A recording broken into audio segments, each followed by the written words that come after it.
The 9,625th meeting of the Security Council is called to order. The provisional agenda for this meeting is maintenance of peace and security of Ukraine. The agenda is adopted.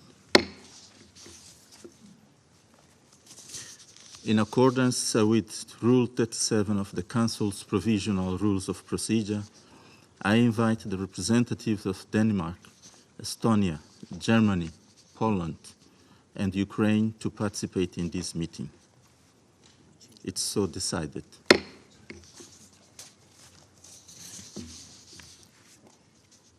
In accordance with Rule 39 of the Council's Provisional Rules of Procedure, I invite the following briefers to participate in this meeting. Ms. Lisa Doughton, Director, Financing and Partnerships Division, Office for the Coordination of Humanitarian Affairs, and Ms. Kathleen Howarth, Director for the Conflict Observatory Team, Yale Humanitarian Research Lab. It's so decided.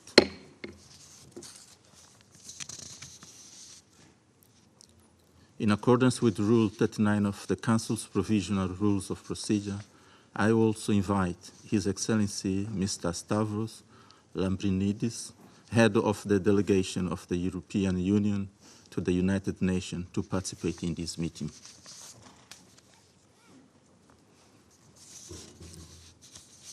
The Security Council will now begin its consideration of item 2 of the agenda. I now give the floor to Ms. Lisa Doughton. You have the floor, madam. Thank you, Mr. President. When we last briefed the Council on April 11th, we informed you that Ukraine was enduring some of the worst attacks since the start of this war. Since then, attacks on Ukraine have only escalated further. Relentless hostilities continue in communities along the northeastern border with the Russian Federation and on the front line. Several waves of attacks in the Kharkiv region over the past few days have caused the death and injury of numerous civilians, including children. Just today, the city of Kharkiv, Ukraine's second largest city, was struck again, injuring at least 15 civilians. They have also led to the massive destruction of civilian infrastructure, a trend I'll come to in more detail in a moment. These attacks have triggered yet more displacement from border and frontline communities. As of today, authorities report that over 7,000 civilians were evacuated from border areas of the Kharkiv region, and they have had devastating consequences for civilians who remain in those areas, with many cut off from access to food, medical care, electricity, and gas. People in Donetsk and Sumy regions in the east and north of the country were also impacted by attacks in recent days, with homes and civilian infrastructure damaged. In total, the Office for the High Commissioner for Human Rights, OHCHR, recorded more than 700 civilian casualties across Ukraine in April.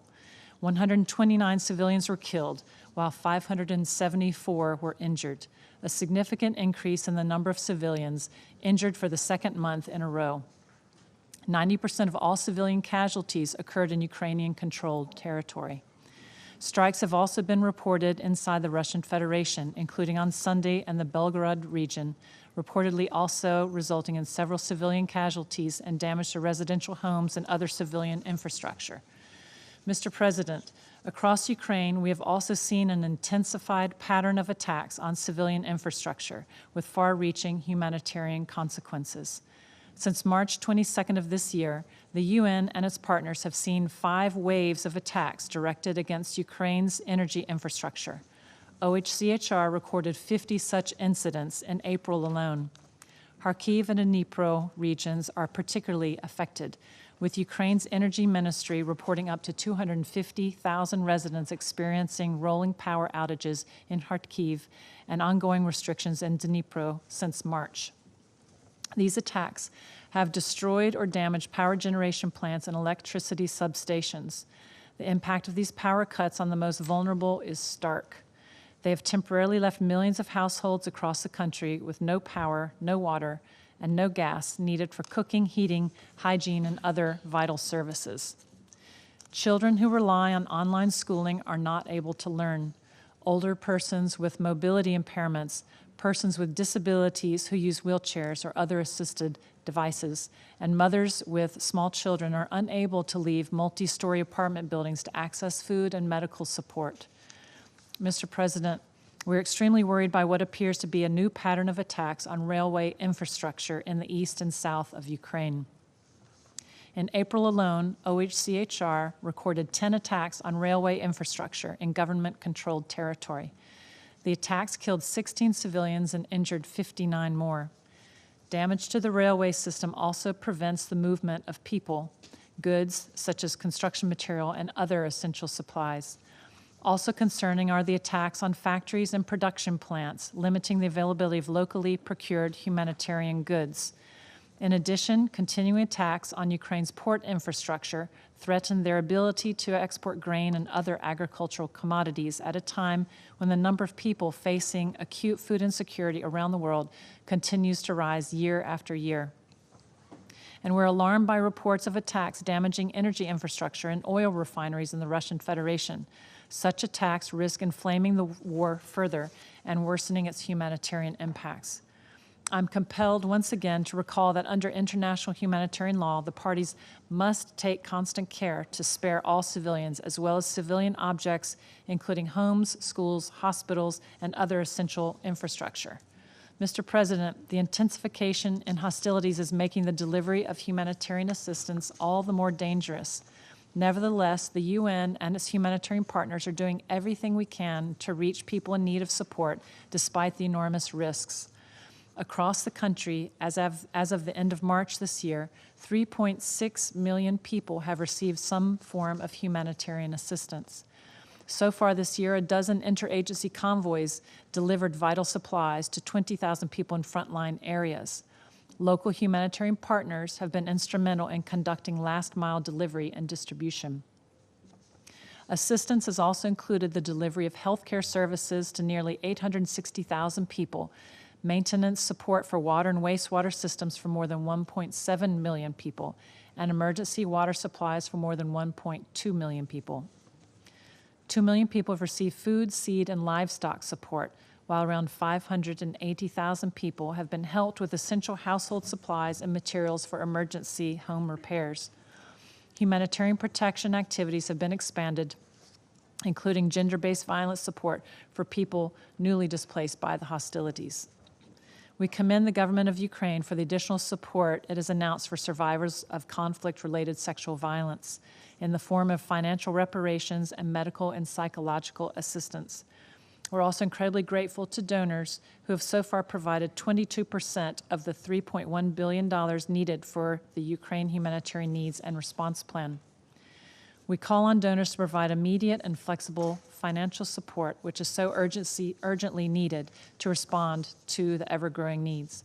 Mr. President, another challenge remains reaching civilians in the areas of Donetsk, Luhansk, Kherson, and Zaporizhia that are currently under the occupation of the Russian Federation.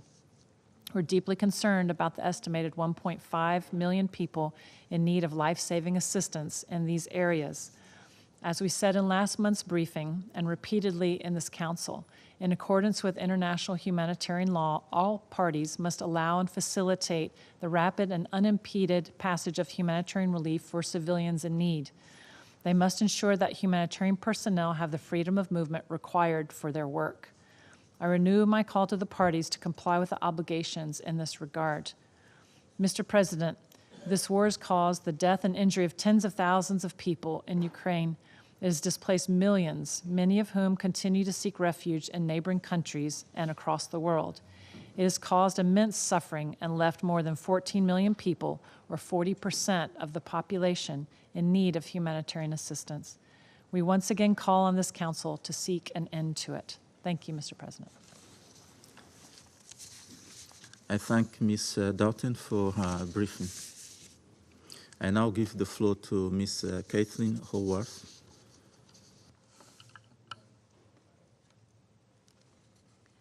Thank you, Mr. President, for the opportunity to brief the Council on the bombardment of Ukraine's energy infrastructure.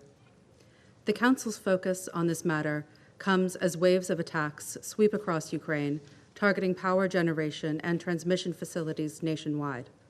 A week ago, missile strikes caused serious damage to 3 thermal plants and 2 hydroelectric power plants.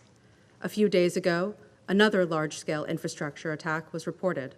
By some counts, nearly every single power plant has been targeted. On 29 February of this year, Yale Humanitarian Research Lab released a report documenting verified damage to Ukraine's power generation and transmission infrastructure that took place between 1 October of 2022 and 30 April 2023, a period of just 31 weeks.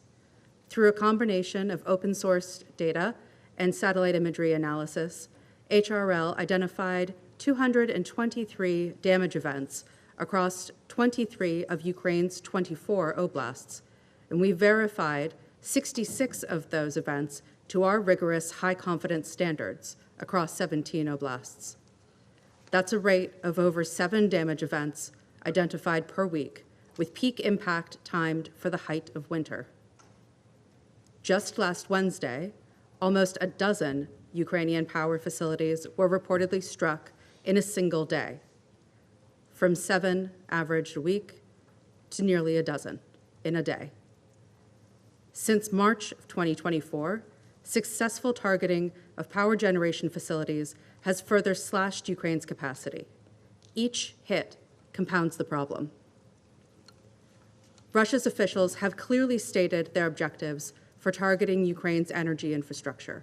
First, to advance Russia's military objectives. Second, as retaliation for Ukraine's purported actions. And third, as the intentional infliction of harm upon civilians to compel Ukraine to submit to negotiations favorable to Russia's interests. While the first justification may be lawful within the bounds of the laws of war, retaliation and intentional infliction of harm likely violate international humanitarian law. Yale HRL did not assess the degree of dual use afforded by the energy infrastructure documented in our report. However, the law of armed conflict prohibits attacks on both civilian objects and military targets if the attack causes excessive civilian casualties or damage to civilian objects, or a combination, relative to any concrete or direct military advantage anticipated. As State Duma member Andrei Guryulov defined Russia's campaign, it is aimed against Ukraine's whole energy systems. A comprehensive campaign, by its own definition, defies proportionality. Russia's officials used language that indicates a disregard for the extent of civilian suffering in apparent contravention of Additional Protocol 1, particularly Article 57's obligation for parties to take constant care to spare the civilian population, civilians, and civilian objects. Beyond expressing a disregard for civilian suffering, officials have stated that they are utilizing that suffering to compel Ukraine to negotiate on terms favorable to Russia.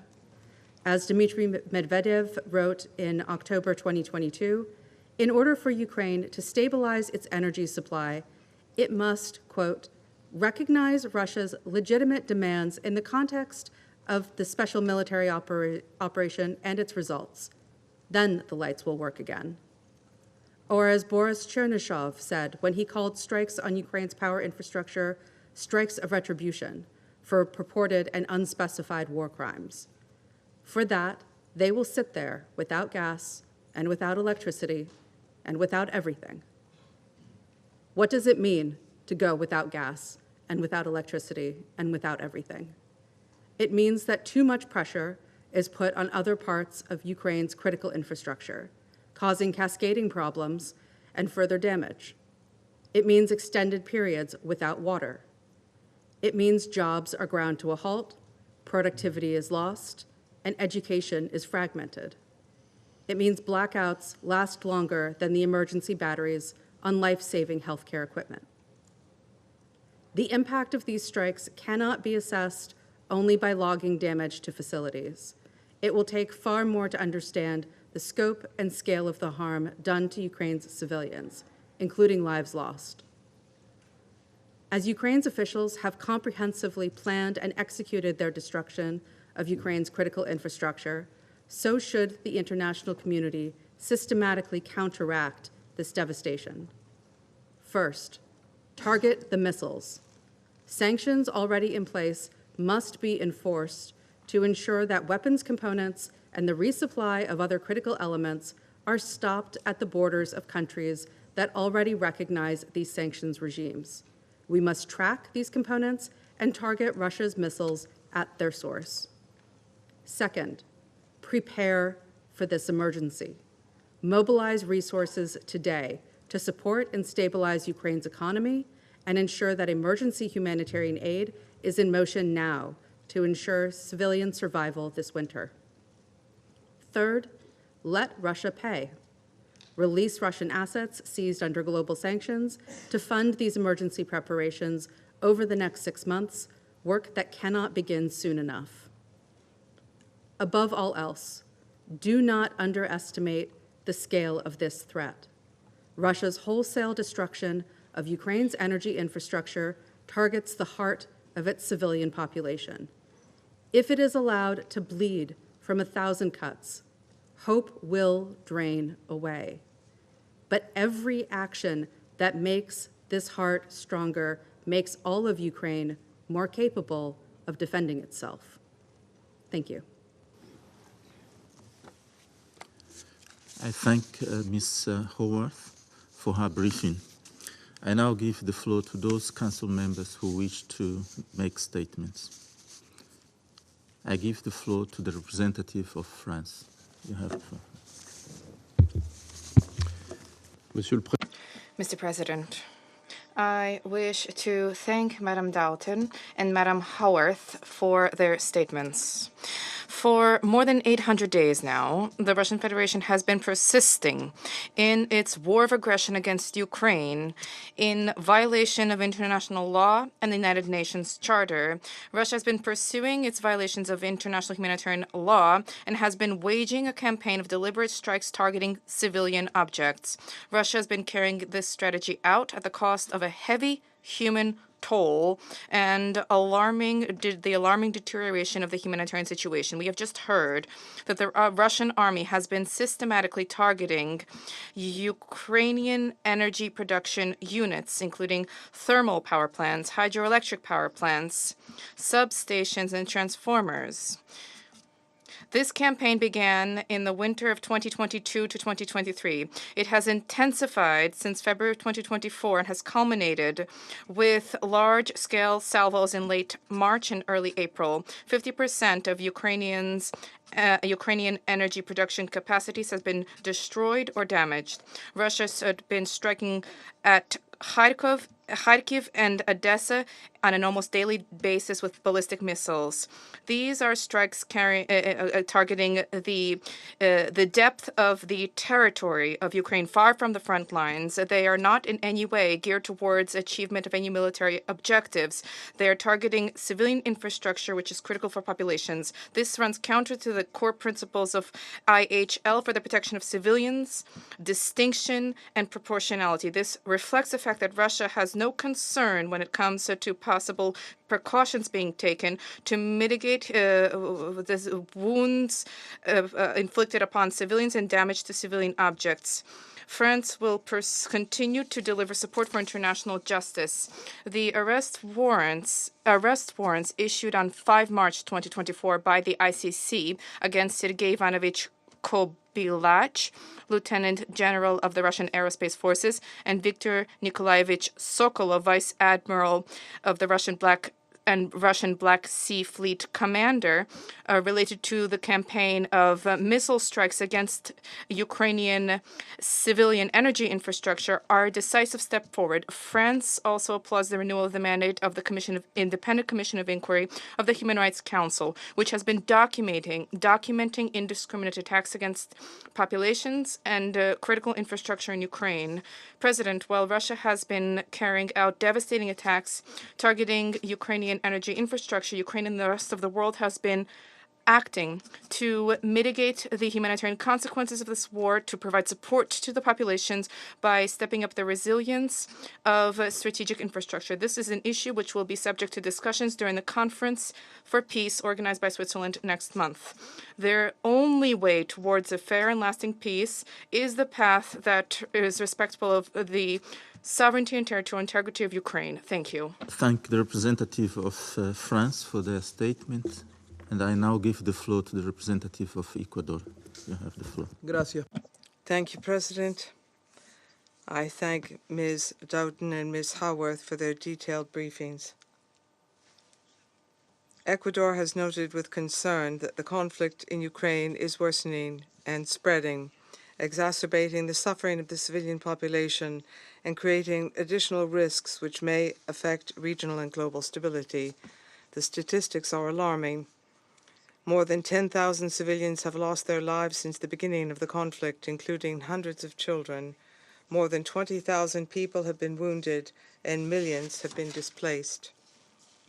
Since the last time this Council discussed the humanitarian situation in Ukraine, the intensity and frequency of attacks has continued to escalate. Essential infrastructure, which includes hospitals and schools, have been destroyed or seriously damaged. This month alone, we have seen attacks which have disabled a number of energy installations, affecting access of millions of people to basic services such as electricity and drinking water. In recent days, in the Kharkiv region, the impact of the attacks has been equally devastating, with many civilian victims and a significant increase in IDPs. We must recall that international humanitarian law is explicit in prohibiting attacks against civilians and civilian infrastructure. That being said, Ecuador appeals to the parties to adhere strictly to the principles of proportionality, distinction, and precaution to avoid an escalation of this cycle of suffering. Safe and unfettered delivery of humanitarian aid must be allowed and facilitated, and the life and safety of humanitarian workers must be respected and protected. Mr. President, Excellencies, colleagues, Ecuador maintains a clear positioned principle on this and other conflicts. We reject any violation of sovereignty and territorial integrity of states, and we support the peaceful settlement of disputes. The most effective way to put an end to the devastation suffered by civilians is a definitive cessation of hostilities.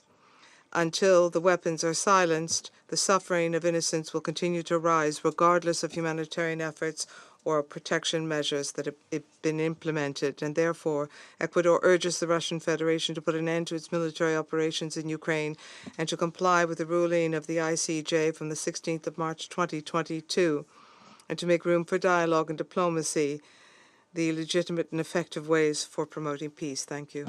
I thank the representative of Ecuador for their statement. I now give the floor to the representative of Guyana. Thank you, Mr. President. I thank Ms. Lisa Doughton for the comprehensive update and note the contribution of Ms. Caitlin Howard.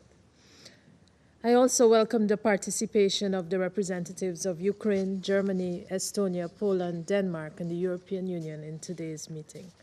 Mr. President, despite the many calls by this Council for full compliance with international law, including international humanitarian law, and for the parties to the conflict to comply with the legal requirement to protect civilian objects, they continue to be destroyed almost daily.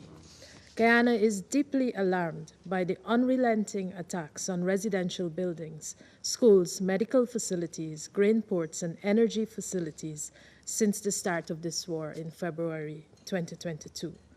We are also concerned that these attacks were often unrelated to frontline engagement and appear to have little regard for the requirements of proportionality and military necessity.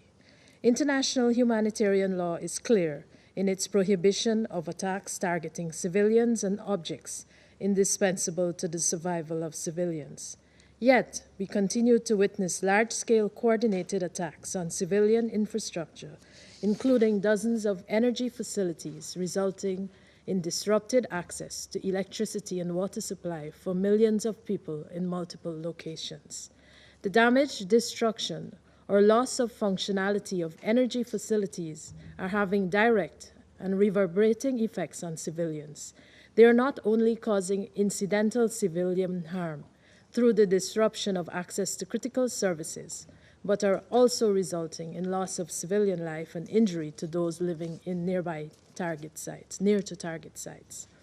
There have also been attacks on the Zaporizhia nuclear power plant ZNPP in Ukraine. Despite the many calls for an end to attacks on or near the site, the IAEA team of experts stationed at the site continues to report hearing military activities, including artillery and rocket fire in areas near the plant.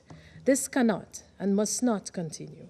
Greater care must be taken to eliminate the persistent dangers posed to the safety of the ZNPP and to adhering to the 5 concrete principles and 7 indispensable pillars for ensuring nuclear safety at the site. Guyana reiterates its call for the parties to respect and adhere to international humanitarian law. We also urge them to commit to a serious political and diplomatic process toward ending the conflict and call for the withdrawal of Russian military forces from the internationally recognized territory of Ukraine. We maintain that prolonging this war poses increasingly grave risks for all concerned and for international peace and security. We further call for scaled-up humanitarian support to Ukraine and for humanitarian workers to be granted unhindered access to all areas, including the occupied territories. In closing, Mr. President, Guyana once again encourages the continued engagement of the international community to end this war as soon as possible. Thank you. I thank the representative of Guyana for their statement. I now give the floor to the representative of Japan. You have the floor, sir. Thank you, Mr. President.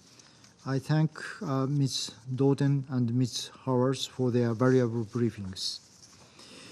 It is regrettable that we heard again today in a briefing from the UN about the many civilian casualties caused by the clear violation of the UN Charter by a permanent member of the Security Council. Russia's unprovoked war of aggression against Ukraine has resulted in the deaths and injuries of countless innocents, exacerbated the humanitarian crisis on the ground. Energy-related facilities throughout Ukraine are under continuous attack. On May 8th, President Zelensky said that Kiev, Zaporizhia, and other regions have been attacked with more than 50 missiles and 20 drones. The Energy Minister of Ukraine said that about 80% of thermal power plants have been damaged. We also note that OCHA reports intensified attacks in the Kharkiv region are causing civilian casualties, widespread destruction, and displacement from frontline and border areas. Japan is deeply distressed by Russia's continuous disregard for international law, including international humanitarian law, IHL. Attacks against civilians and critical civilian infrastructure are clearly prohibited by IHL. The international community will not tolerate impunity for those responsible and perpetrators of violations of IHL, and all heinous acts must be identified and held accountable. In addition, Japan condemns in the strongest possible terms North Korea's export and Russia's procurement of ballistic missiles, as well as Russia's use of these missiles against Ukraine. The transfer of those weapons, which is a clear violation of the relevant Security Council resolutions, supports Russia's war of aggression and increases the suffering of the Ukrainian people. We continue to monitor closely what North Korea gains in return. Mr. President, needless to say, a stable energy supply is foundation to people's lives. To this end, Japan has supported the recovery and reconstruction of Ukraine's energy infrastructure. This includes provisions of 2 large auto transformers benefiting around 500,000 residents in Kiev and the delivery of 6 mobile power supply vehicles to the Ukrainian Seaports Authority. Additionally, Japan has supplied 5 advanced gas turbines and transported 7 auto transformers to help prevent energy shortages and maintain critical services for the over 5 million people during the challenging winter months.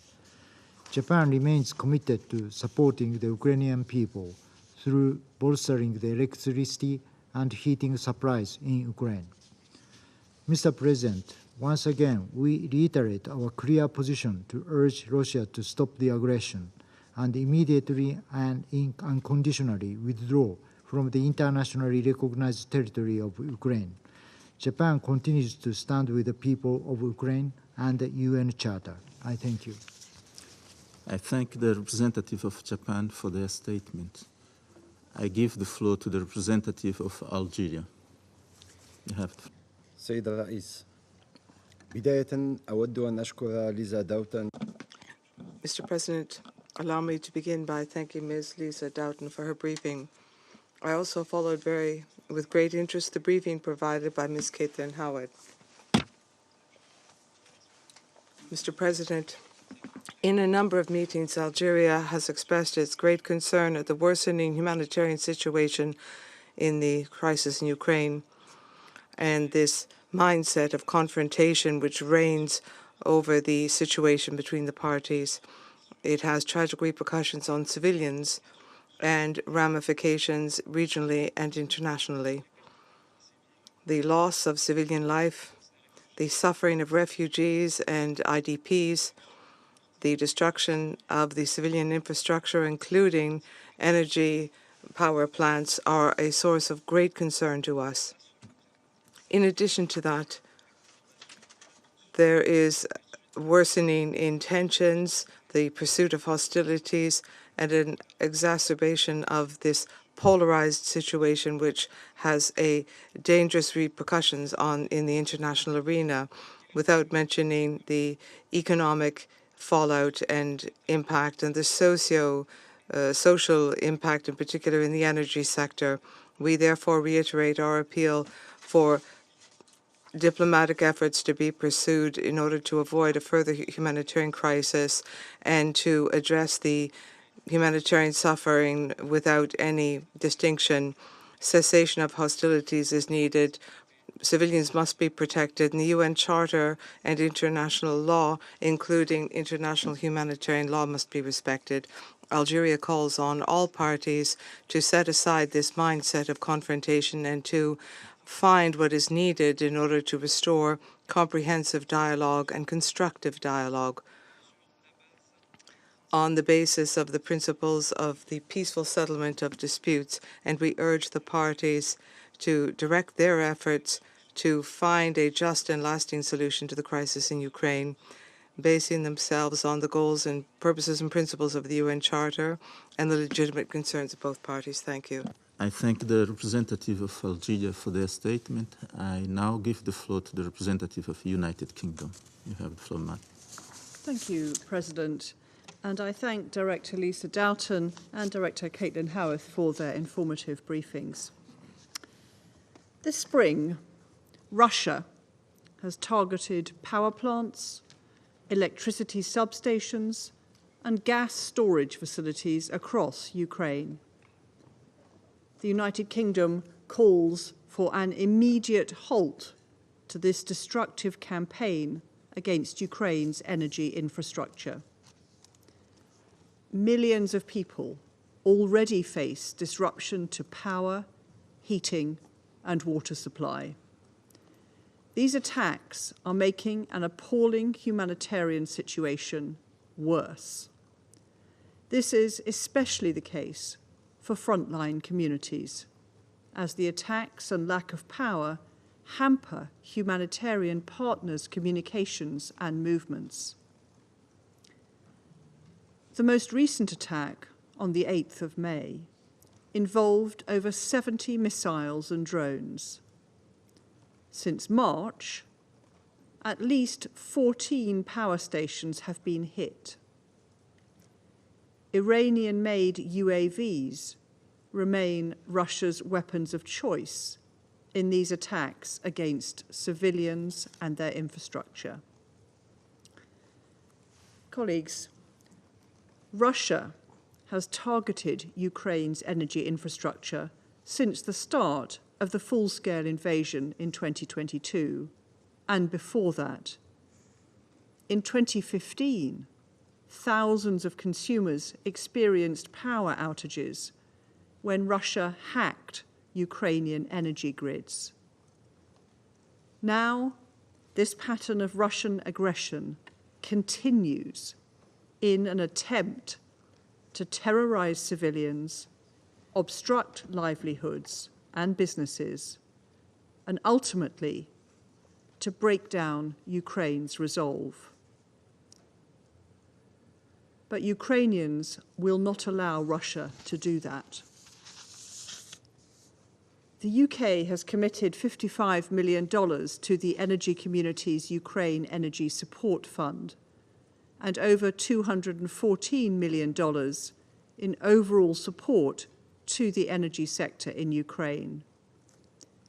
We encourage donors to support this fund, to consider rapid provision of new or refurbished energy equipment, and to help provide air defense systems to protect Ukraine's civilian infrastructure. Together, we will help Ukraine repair, restore, and defend its energy infrastructure. One country could end this wanton destruction and suffering immediately. The United Kingdom calls on Russia to cease its attacks and withdraw from the internationally recognized territory of Ukraine. Thank you. I thank the representative of the United Kingdom for their floor. I now give the floor to the representative of the United States. Thank you, Mr. President. Thank you, OCHA Director Doughton, for your sobering briefing. I'd also like to thank Ms. Howarth for her well-researched presentation today. Mr. President, it has been over a month since our last meeting on the devastating humanitarian toll of Russia's aggression against Ukraine, including the country's energy and critical infrastructure. Civilians continue to bear the brunt. Reports continue of Russian forces committing torture, sexual violence, and the forced transfers and deportations of civilians, including children. The UN Human Rights Monitoring Mission verified that at least 604 civilians were killed or injured in Ukraine in March alone, a 20% increase from February. At least 57 of them were children. Millions of people have been left without electricity because of Russia's coordinated attacks on Ukraine's grid infrastructure, power generation, and natural gas infrastructure. These large-scale attacks striking Ukraine's cities and infrastructure are a clear escalation. They threaten critical services, including electricity, water treatment, and heating. Power plants in Kharkiv are operating at 20% capacity due to nearly daily attacks, forcing the evacuation of tens of thousands of civilians.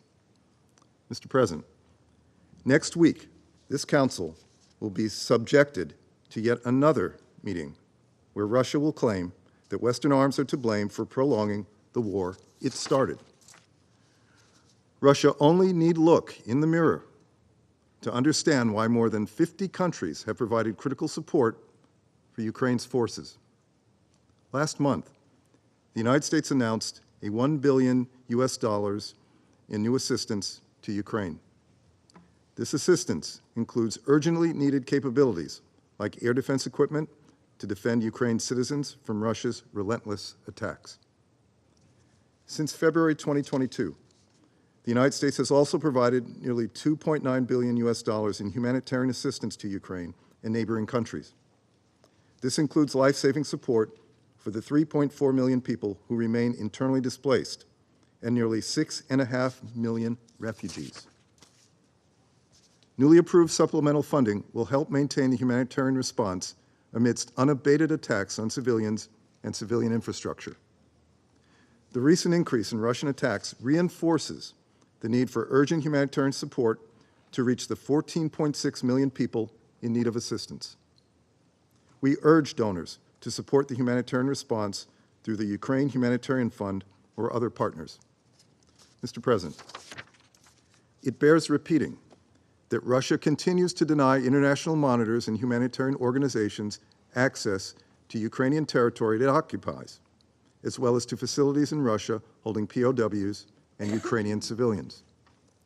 It bears repeating that Russia continues to procure ballistic missiles and other munitions from the DPRK in violation of Security Council resolutions. Fearing the mounting body of evidence against it, the Kremlin vetoed the mandate renewal for the DPRK panel of experts. It bears repeating that Russia continues to acquire Iranian UAVs, which are being used relentlessly against Ukraine's cities and civilian infrastructure. Mr. President, after over 3 years, the toll of Russia's aggression against Ukraine is well documented and researched. No amount of lies and diversions can cover up the sheer body of evidence. There will be accountability. But in the meantime, the way to end this war and the humanitarian crisis it has caused is clear.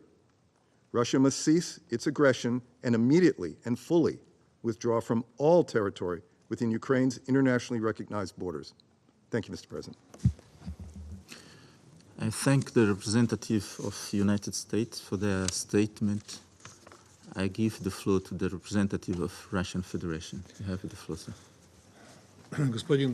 Mr. President, in what is now becoming a tradition, our Western colleagues once a month gather us here, all of us here to hold meetings on Ukraine, the sole purpose of which is to demonstrate the steadfast support of the collective West for the Zelensky regime, which is on the cusp of complete collapse. These meetings are now becoming sessions of collective self-hypnosis, which are intended first and foremost for the domestic Western audience. And at the same time, not a single utterance of truth about what is happening in Ukraine, nor about the root causes of the Ukrainian crisis, will you hear from Western colleagues. The Kiev regime sponsors, including those who are queuing up, namely non-members of the Security Council, EU countries, instead of this are engaging in trotting out tall tales, terrifying tall tales about the situation in Ukraine, and are attempting to create the impression about the intolerable suffering of civilians as a result of the actions of the Russian Federation.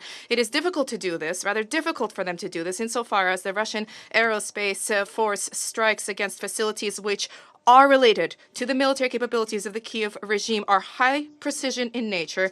The lives of Ukrainian cities are proceeding normally on the whole, if we are not to take into account the rounding up of Ukrainian men who the Ukrainian dictator is throwing into the front as cannon fodder against their will. This is an issue which we will return to later. We do not pity our Western colleagues insofar as these allegations appear odd, given the numerous video rolls with the destruction of alleged civilian objects in Ukraine. I refer to elevators, post offices, stores, and so on.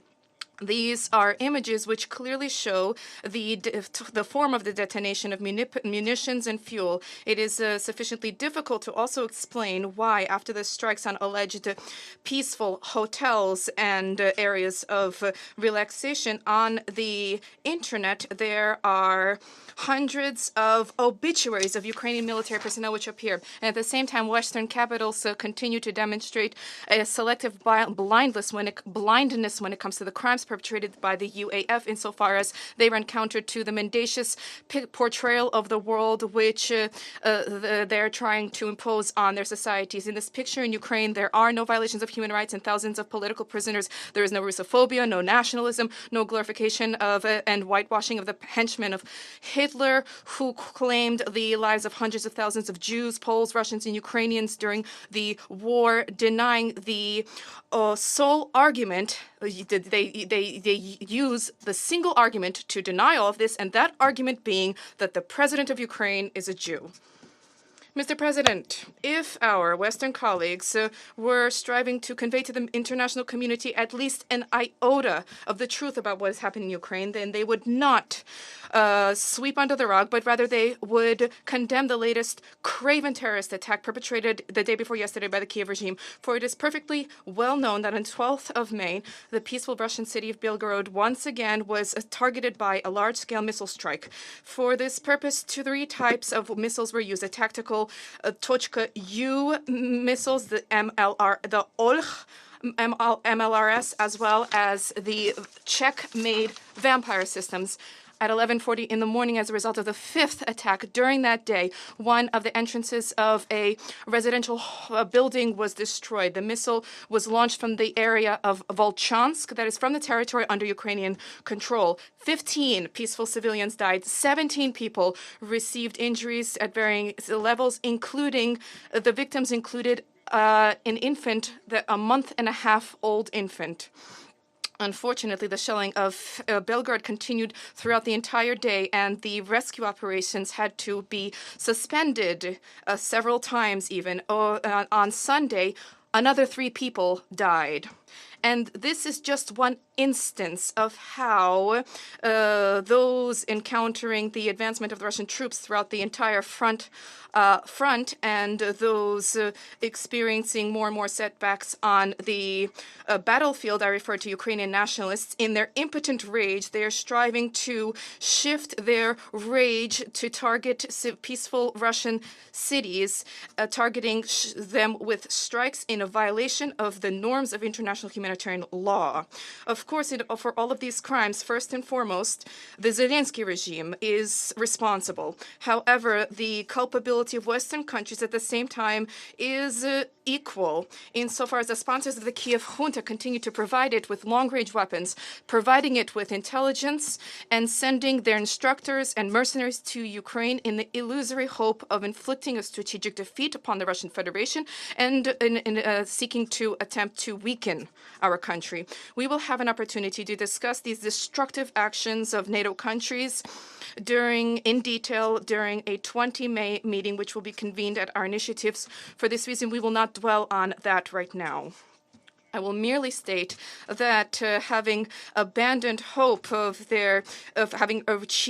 achieving the results, having lost hope in their proteges, the sponsors of the Kiev regime have now begun to explicitly and overtly provide permission or grant permission to target peaceful objects with the weapons that they have been providing.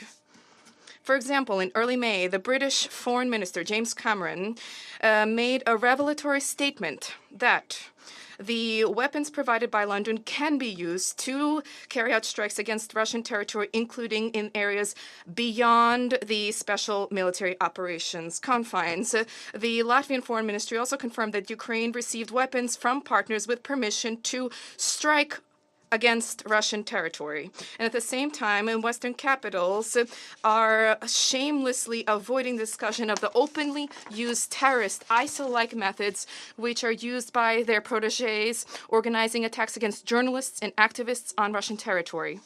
In March, this went so far as to include a major terrorist attack which was ordered targeting Crocus City Hall in Moscow. And if we are to add to this the long-standing disregard of repressions against dissenters and those against the Kiev regime, for example, the death in the torture chambers of the Ukrainian security forces of a U.S. journalist, Gonzalo Lira, it is hardly surprising that the citizens of Western countries are putting more and more questions to their authorities, and they are denying these authorities of their support. For with their indulgence and collusion in the crimes of the Zelensky regime, they are trampling upon those very values which they portray as the core pillars of the democratic world. Present-day Ukraine no longer seeks to conceal its decaying anti-democratic neo-Nazi essence. For example, in April, Kyiv informed the Council of Europe about restrictions of the constitutional rights and freedoms of Ukrainians. In other words, the Zelensky regime took a decision thereby to formalize the long-standing practice of oppressing its own citizens.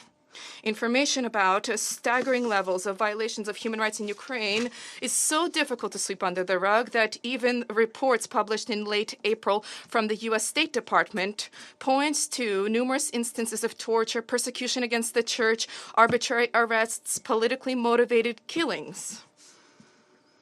Letting off steam in this way, Washington, London, and Brussels, based on their customary practices, pin all the blame on Russia, at the same time forgetting that the persecution of dissenters and violations of human rights began in Ukraine long before the special military operations, at the very minimum, immediately following the anti-constitutional coup in Maidan 10 years ago.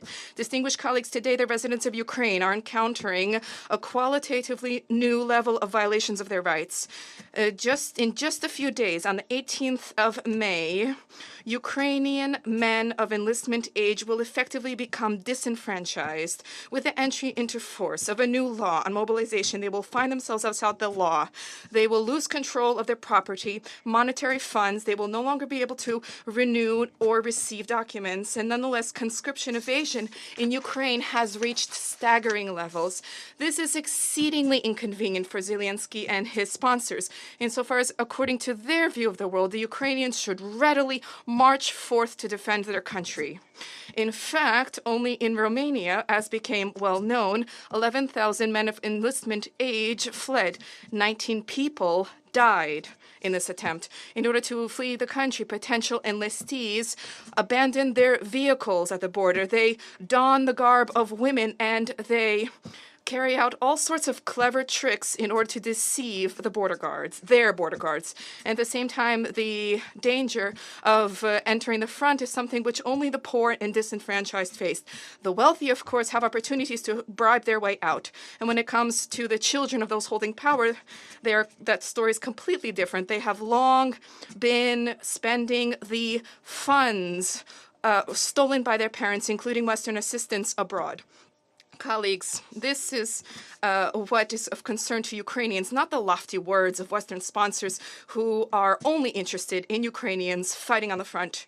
And Ukrainian social networks, where the repressive machine of Zelensky has not yet reached, there are increasingly vociferous, seditious issues being raised. What are Ukrainians fighting for, and for whom? The arrogant, tainted by corruption Kyiv henchman and his clique who trampled upon their own constitution and are losing even their formal legitimacy on the 21st of May? Are they fighting for their Western geopolitical interests to weaken Russia? Ordinary Ukrainians are increasingly becoming to clearly understand that their interest in this war, which the U.S. and satellites prepared the country for at least since 2014, that they have no interest whatsoever here. Especially given that when they receive news about the lives in the territories liberated from the Kyiv regime, where former Ukrainian citizens finally are able to exercise their right to speak in their native tongue, in Russian. To conclude, I wish to turn to our colleagues from developing countries. Consider all of these trends, the sincerity of which you can easily see when next time you are called upon to support certain formulae or plans advanced by the Ukrainian henchman and his Western sponsors. They are so divorced from reality that any meetings during which the discussion of this is proposed to be held will become a pure loss of time. In the worst of cases, you will become complicit in prolonging the agony of the Kiev regime, and the cost of this will be tens, if not hundreds of thousands of the lives of ordinary Ukrainians who are being thrown into this pointless meat grinder, contrary to their will, contrary to the interest of their country. It is possible to stop this merely by sending away Zelensky and his clique and the entire Maidan authorities to put them where they deserve, namely the dustbin of history. And this is what we are seeking to achieve right now. Thank you.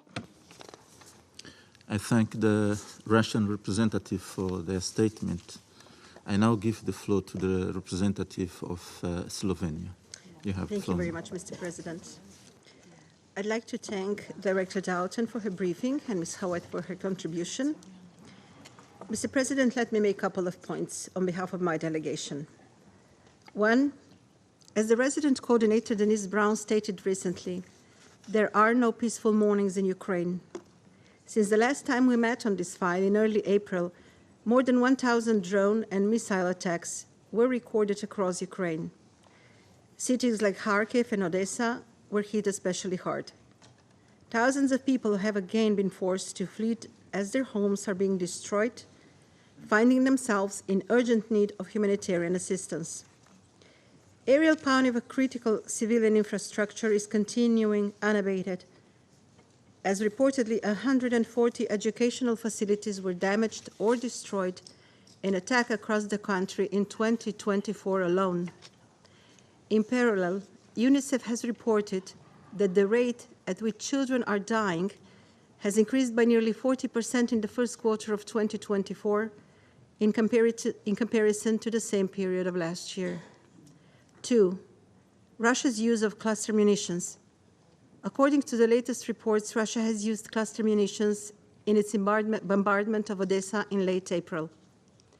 Using such weapons in a densely populated area is against all rules of international humanitarian law. In one instance, submunitions were reportedly scattered across a 1.5 km radius, which will pose a threat to civilian population for years to come. Slovenia, as a state party to the Convention on Cluster Munitions, condemns the use of these indiscriminate weapons in the strongest possible term. 3. Attacks against critical energy infrastructure. In the last month, millions of Ukrainians lost power as the result of Russian barrage of Ukrainian energy infrastructure. The country's energy sector was hit especially hard last week when 3 thermal power stations were damaged. The intensity of the recent attacks against critical energy infrastructure outpaces the one from winter of 2022-23. Let me recall the arrest warrants issued by the International Criminal Court against 2 Russian commanders who are alleged to be responsible for war crimes of directing attacks at civilian objects and inhumane acts, including the campaign of strikes against energy infrastructure carried out in that period. These attacks seek to impair Ukraine's economy and are obviously not directed against military targets. This is a clear violation of international humanitarian law, and it needs to stop now. Mr. President, Ukrainian civilians have suffered too long. They and the wider region need a tangible prospect for peace. We call on Russia to stop with its subversive actions and give peace a chance. I thank you. I thank the representative of Slovenia for their statement. I give the floor to the representative of Sierra Leone. Thank you, Mr. President. Thank you for convening this briefing. I also thank Ms. Lisa Dotson for her briefing. We acknowledge the contribution of Ms. Caitlin Haworth. I welcome the presence and participation of the representative of Ukraine in this meeting. Mr. President, 2 years since the start of the conflict in Ukraine have resulted in civilian deaths, widespread damage and destruction of homes, schools, hospitals, and vital civilian infrastructure, including energy infrastructure, leading to a dire humanitarian crisis. We are deeply concerned about the deteriorating humanitarian situation in Ukraine, which is being particularly exacerbated by attacks on critical energy infrastructure. Reports from Ukraine as recent as on 8 May suggest significant strikes on Ukraine's energy infrastructure.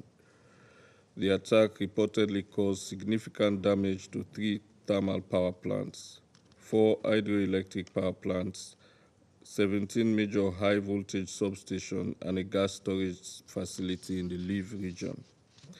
Reports also suggest that the attacks have severely hampered Ukraine's energy capacity. More than 800 district heating facilities were destroyed or damaged, and up to 8 gigawatts of power generation was lost. 412 settlements remain offline, and hourly outages continue for household and industrial consumers in the Kharkiv and Kryvyi Rih Dnipropetrovsk regions. Overall, it is estimated that 50% of Ukraine's pre-conflict energy generating facilities are offline, and an estimated $1 billion will be needed for their restoration. We are concerned that attacks on the energy infrastructure have resulted in major disruptions in supply of essential services such as electricity, water, and gas to medical facilities, manufacturing industries, and places of work for a significant portion of the population. The impact on the provision of essential services slows down production levels and reduces economic activity. We are also alarmed by the impact on healthcare facilities, including those with incubators and other life-saving devices, which in some cases had to resort to the use of batteries that ran out before the establishment of power, putting the lives of many at risk. Mr. President, given the devastating impact of the conflict in Ukraine and parts of the Russian Federation on the civilian population, we call on the parties involved in the conflict to adhere to their obligations under international law, including international humanitarian law, to protect civilians and civilian infrastructure, including energy facilities in the circumstances. In acknowledging the efforts of the international community to address the humanitarian consequences of the conflict, we stress the urgent need for more coordinated international efforts to address the humanitarian crisis in Ukraine. The 2024 Humanitarian Needs and Response Plan for Ukraine must be fully supported to ensure the well-being and protection of civilians affected by the conflict. Let me close, Mr. President, by urging all parties to prioritize the protection of civilians and critical infrastructure, including energy generating and gas facilities, to prevent further harm and ensure the restoration of essential services for the well-being and stability of civilians. We reiterate our call for meaningful steps to be taken towards the immediate cessation of hostilities and the parties to the conflict to engage constructively in good faith towards finding a political and diplomatic solution, recognizing the legitimate concerns. We also reiterate our call for the full respect of the national sovereignty and territorial integrity of Ukraine within its internationally recognized borders. I thank you. I thank the representative of Sierra Leone for their statement. I give the floor to the representative of Malta. Thank you. I would like to thank Director Doughton and Ms. Howard for their briefings. As we have heard, the death and destruction toll are getting heavier by the day. At least 10,800 civilians have been killed, including 600 children, and more than 20,000 civilians have been injured.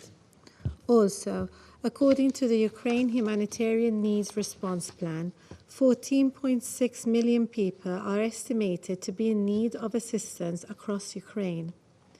Malta remains seriously concerned by the lack of humanitarian access and we urge Russia to allow and facilitate a safe, timely, and unimpeded access in line with its obligation under international humanitarian law. Russia's indiscriminate attacks further exacerbate the dire humanitarian situation in Ukraine, with over 14 million people in need of assistance. We must also not forget that the humanitarian consequences of Russia's war go beyond Ukraine. Russia has weaponized food and undermined global food security by terminating the Black Sea Grain Initiative, as well as shelling Ukraine's grain storage and export facilities. Malta will continue to support the EU's solidarity lanes, as well as all efforts aimed to address the humanitarian consequences of Russia's aggression. President, not a single week passes without airstrikes destroying the lives of thousands of Ukrainians. We once again condemn, in the strongest possible terms, the ongoing Russian aerial assaults on cities and critical infrastructure across Ukraine. Just last week, Russia carried out one of the biggest aerial assaults against Ukrainian power generation and transmission facilities in several regions. This deadly trend encompasses daily drone, missile, rocket, and artillery attacks in Kharkiv, Odessa, Kherson, Donetsk, regions. These attacks are yet another example of Russia's disregard for human life, since they have disrupted vital services such as electricity, heating, water, gas, and other essential services for hundreds of thousands of civilians. As of today, more than 800 heat supply facilities have been destroyed or damaged, and the attacks have caused more than $1 billion worth of damage to the energy sector. Malta expresses its concern about the humanitarian consequences that this may cause, given reports that the latest energy disruptions will last for several months due to the extent of the widespread damage. Continuous attacks on schools and medical facilities are also having far-reaching consequences, making access to essential healthcare and education even more challenging and impacting the basic rights to health and education. According to the World Health Organization, solely in the first trimester of 2024, there have been more than 70 attacks on healthcare providers, supplies, facilities, warehouses, and transport in Ukraine. This is unacceptable. The impact of the war is also linked to mental health risks and trauma amongst millions of Ukrainians. Children have endured the loss of family members, their homes, and schools. These scars may last a lifetime. Furthermore, risk of gender-based violence have heightened, while the most vulnerable, often women, boys, girls, and older people, face the greatest challenges. President, for more than 2 years now, we have witnessed an unprecedented suffering and loss for Ukraine and her people. Russia's war of aggression is an affront to the principles to which the UN was built and constitutes a violation of international law, including the UN Charter. Russia's attacks continue to blatantly violate international humanitarian law and international human rights law. The Russian Federation must be held to account for the damage caused by the senseless war and for all other serious crimes committed. We express our full support to the mandate of the Independent International Commission of Inquiry on Ukraine under the auspices of the Human Rights Council, as well as to the important work undertaken by the Register of Damage caused by the aggression of the Russian Federation against Ukraine. In closing, Mr. President, Malta reiterates that the only way to achieve a just and lasting peace would be for Russia to unconditionally and completely withdraw all its forces and military equipment from the entire territory of Ukraine within its internationally recognized borders. Thank you. I thank the representative of Malta for their statement. I now give the floor to the representative of Switzerland. You have the floor. Merci, Monsieur. Thank you, Mr. President. I would also like to thank the Director of OCHA, Ms. Doughton, and Ms. Caitlin Howarth, Director of the Yale Humanitarian Research Lab's Conflict Observatory Team, for their briefings. We welcome that voices of science are being brought to address this council. In the meantime, in Ukraine, facts confirm the continuation of massive attacks on the civilian population and infrastructure. Switzerland condemns all these attacks, which have killed and injured civilians in populated areas. Last week alone, several children were injured and schools and a hospital were damaged. As Ukraine fights for its future, all those who can build it, including children, must be protected. The civilian population and civilian infrastructure must never be targets. Once again, we call on all parties to strictly respect IAHL and to protect the civilian population and infrastructure. We have observed an increase in attacks on critical energy infrastructures. In total, 9 regions across Ukraine, including those far from the front lines, have experienced disruptions to their electricity supply last week. The situation around the Zaporizhzhia nuclear power plant remains worrying. The 5 principles established by the IAEA for the prevention of an accident at this nuclear power plant must be respected in all circumstances. All aspects of life are affected by ongoing attacks. Millions of homes have been left without electricity, heating, or water supplies due to power cuts. The worrying developments in Kharkiv Oblast demonstrate the humanitarian impact of the intensified hostilities. Imagine for a moment what it means to live your daily life in Ukraine today. Workers who travel to work by train are putting their lives at risk because of attacks on railway installations, as has happened in Dnipropetrovsk, Kharkiv, Donetsk, and Cherkasy. Students who rely on e-learning are denied access to education due to power cuts, and humanitarian personnel risk their safety as they deliver essential aid under difficult conditions.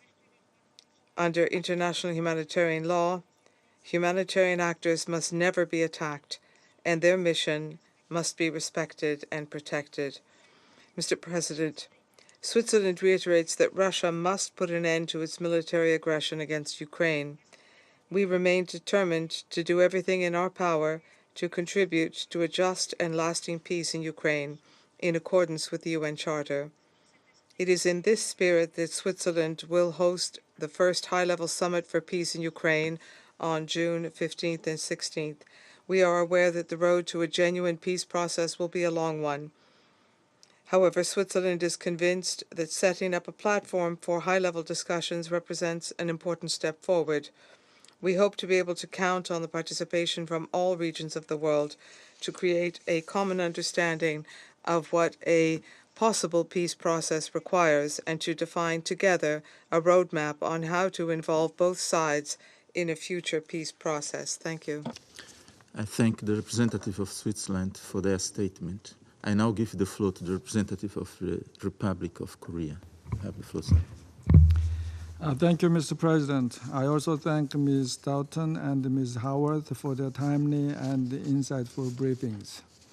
It is deeply regrettable that Russia has escalated its unjustifiable attacks against Ukraine in recent months and further expanded the front into Ukraine's northeastern borders near Kharkiv over the last week, despite the international community's condemnations. As Russia's full-scale invasion has persisted for more than 2 years, we are witnessing an erosion of our common principles intended to save people from the scourge of war. The brutalities of the war in Ukraine are not only demonstrated by more than 10,000 civilian casualties, but also by the impacts of the war reverberating into global food security, regional nuclear safety, and massive destruction of infrastructure. In recent months, in addition to attacking hospitals and schools, Russia has also been targeting the energy infrastructure across Ukraine, including thermal and hydroelectric power plants and gas storage, as Ms. Doughton eloquently described today. According to recent media report, 80% of the thermoelectric power plants in Ukraine were damaged, and Ukraine's power generation has decreased by 30% as a result of Russia's attacks. This tactic apparently aims to cripple Ukraine's basic functions and demoralize the Ukrainian people's ability to fight against the aggressor.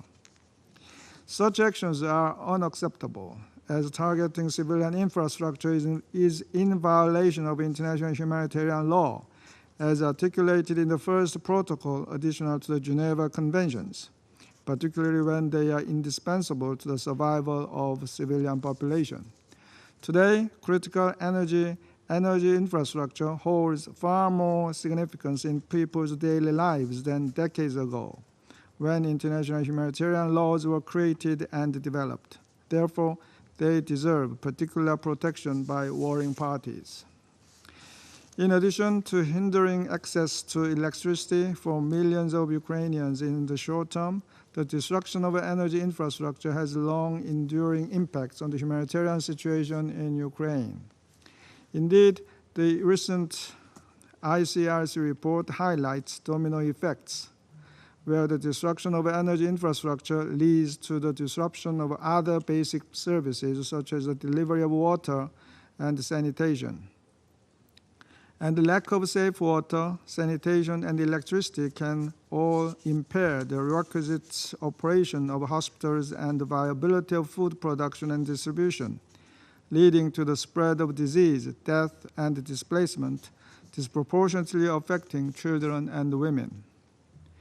Needless to say, drastic increase in humanitarian needs caused by the collapse of the critical energy infrastructure will make effective and coordinated humanitarian operations on the ground even more challenging. Lack of access to essential services will make both recovery and reconstruction there even harder in the long term. Mr. President, as repeatedly emphasized in the previous meetings, my delegation once again stresses that all the devastating events and human suffering transpiring in Ukraine are a result of Russia's illegal invasion. This must end now to save lives and restore humanity. The Republic of Korea will continue to stand with the people of Ukraine and provide vital assistance in the areas of security, humanitarian aid, and reconstruction until they achieve just and lasting peace as well as sustainable prosperity in their land. I thank you, Mr. President. I thank the representative of the Republic of Korea for their statement. I now give the floor to the representative of China. We have. President, I would like to thank the two briefers for their briefings.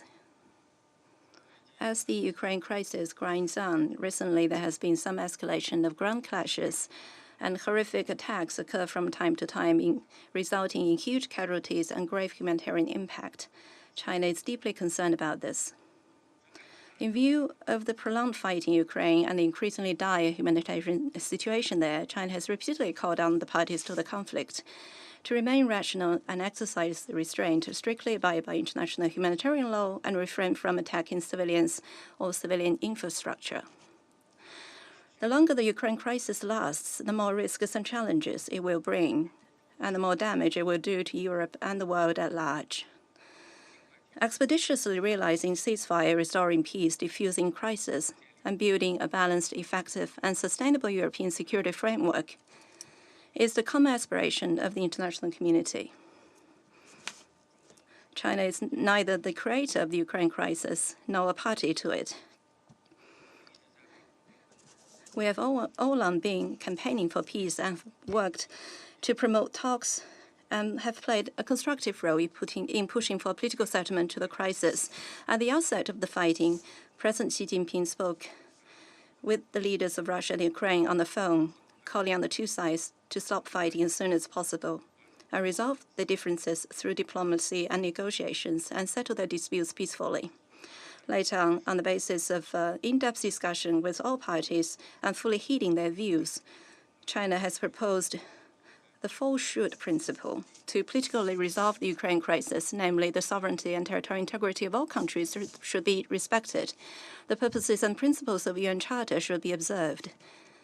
The legitimate security concerns of all countries should be taken seriously. All efforts conducive to resolving the crisis peacefully should be supported.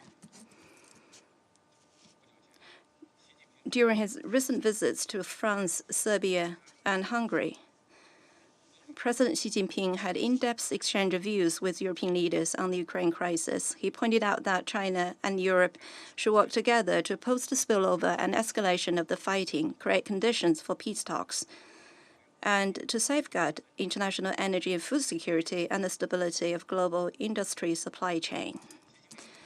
During President Xi's visit to France, China and France also agreed to seize the Paris Olympics as an opportunity to advocate worldwide ceasefire during the Games.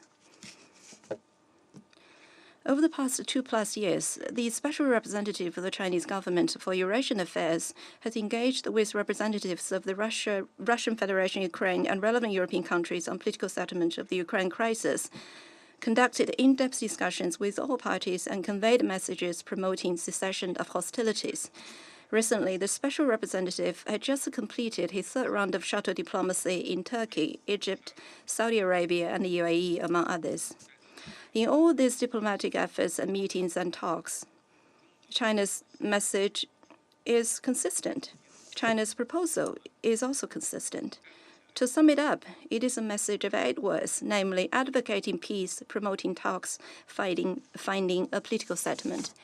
President, history has repeatedly proven that at the end of the day, conflicts can only be resolved through negotiations, and that military means cannot bring lasting peace. The Ukraine crisis is no exception. China calls on parties to the conflict to promptly resume dialogue and engagement and jointly lower the tension, and calls on the international community to create conditions for early cessation of hostilities. China will continue our objective and impartial position, maintain communication with all parties concerned, and make unremitting efforts towards a political settlement of the Ukraine crisis. I thank you. I thank the representative of China for their statement. I shall now make a statement in my capacity as the representative of Mozambique.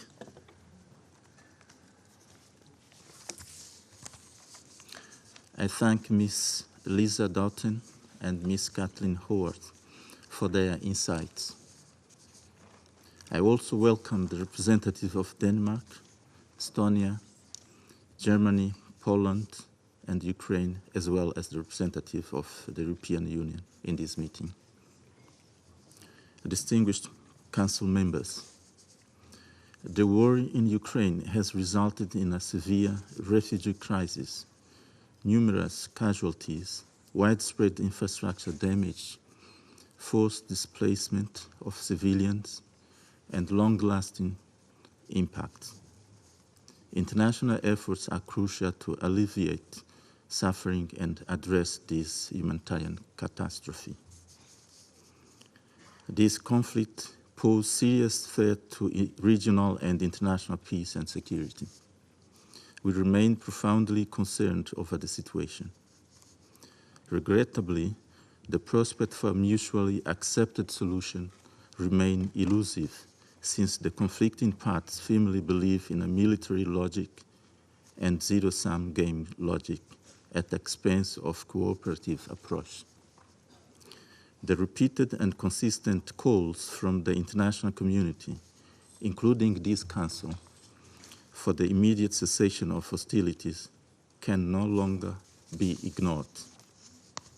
Dear colleagues, according to OSHA, by the end of 2024, nearly 300 million people around the world will need humanitarian assistance and protection, requiring almost $46.4 billion. Conflicts are the primary driver of this fragile global humanitarian landscape. The humanitarian tragedy in Ukraine adds immense pressure to this dire global context. As we reflect on this grim reality, we must consider promoting peace, dialogue, and understanding through diplomacy, aid, or grassroots effort. Every step towards conflict resolution matters. In this regard, we would like to reiterate once again our 4 points position. Firstly, civilians bear the brunt of this conflict. Their protection is paramount under international humanitarian law. All parties must ensure their safety and uphold relevant Security Council resolutions. Secondly, the principles of distinction, precaution, and proportionality must be scrupulously adhered and upheld by all parties. Thirdly, all parties must facilitate full, safe, rapid, and unhindered access for humanitarian personnel and relief to civilians in need. And lastly, ending this conflict is the sole way to address its humanitarian consequence. Against this backdrop, Mozambique advocates for a political and negotiated solution as the only path to lasting and sustainable peace between the two countries. We reiterate our call for the immediate cessation of hostilities and the return to direct negotiation without preconditions. I thank you. I resume my function as President of the Council. I now give the floor to the representative of Ukraine. You have the floor, sir. Thank you, Mr. President. Distinguished members of the Security Council, I would have also recognized here the envoy of dictator Putin if he had not covertly extracted himself from the Soviet permanent seat, leaving behind the residual junior team. He has certainly failed to hypnotize not only the European members of the Council, but also its African, Asian, and Latin American responsible members. My sympathy, however, goes to the UN interpreters. I thank Ms. Dufton and Ms. Haworth for their briefings. On May 10th, the Russian army launched a new offensive targeting the northern Kharkiv region from Russian territory. The immediate aim is Vovchansk, which, along with nearby settlements, faces relentless artillery shelling, airstrikes, and the use of guided aerial bombs. The Ukrainian forces so far hold the line to prevent Russian troops from advancing to Kharkiv, the second largest Ukrainian city, and one of the main targets of fierce Russian missile attacks and airstrikes over the past months. Heavy defensive battles are underway in the border area in the north of Kharkiv region.